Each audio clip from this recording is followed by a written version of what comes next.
കഥാപാത്രം ഈ സിനിമയിൽ ഒരു ഫിക്ഷണൽ കഥാപാത്രമാണ്. പല കഥാപാത്രങ്ങളും അതുപോലത്തെ ഭൂരിഭാഗം കഥാപാത്രങ്ങളും അങ്ങനത്തെ ഫിക്ഷണൽ കഥാപാത്രങ്ങൾ തന്നെയാണ്. അതിന് നമുക്ക് ഈ സിനിമയായിട്ട് കാണുന്ന സമയത്ത് അതിൻ്റെ ലെസേജറുടെ കുട്ടി പോകാതിരിക്കാൻ വേണ്ടിയിട്ട് ആവശ്യത്തിന് സിനിമാറ്റിക് ലിബർട്ടി ഇതിനകത്ത് എടുത്തിട്ടുണ്ട്. ചോദിക്കാൻ വേറെ കാരണം നരിവേണ്ട എന്ന ഫോണ്ട് തന്നെ നോക്കും. ആ ഫോണ്ടിൽ തന്നെ ഏകദേശം ആ ഇൻസിഡന്റിനാണ് നമുക്ക് റിലേറ്റ് ചെയ്യാൻ പറ്റുന്നത്. ശരിക്കും അത് തന്നെയാണോ ഇതിന്റെ മെയിൻ പ്ലോട്ടിൽ?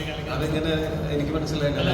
ആ പോസ്റ്റർ കാണുമ്പോൾ പെട്ടെന്ന് നമുക്ക് മൈൻഡ് വരുന്ന ആ ഒരൊറ്റ ഇതാണ്. ഞങ്ങളിത് എവിടെയും പറഞ്ഞിട്ടില്ലല്ലോ.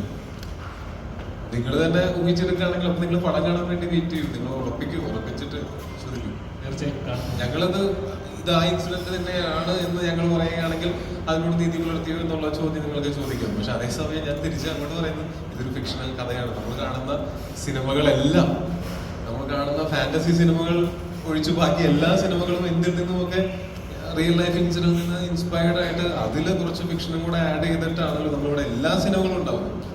അപ്പൊ അതുപോലൊരു സിനിമയായിട്ട് മാത്രം ഇതിനെ കാണുകയും ഈ സിനിമയിൽ പറയുന്ന വിഷയം നിങ്ങൾ വിട്ടുവെക്കും.